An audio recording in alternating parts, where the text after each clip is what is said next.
Hindi ka kita. Ayun na, nahihirapan pa talaga kumuha ng back-to-back champion, di ba? Wala pa nakaka-back-to-back champion. Sa kasaysayan ng League of Nasa Love, likod ka. wala pa pong nakaka-back-to-back Nasa likod ka. champion. Nasa likod. Ha? Wala pa pong back-to-back champion ng League of Love. Sa kasaysayan ng League of Love, wala pa. Ayan na, awarding ha. Ang ating finals MVP si Cesar Yuso.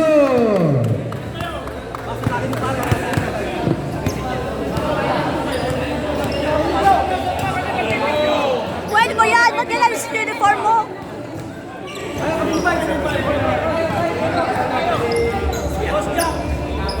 Doble ba?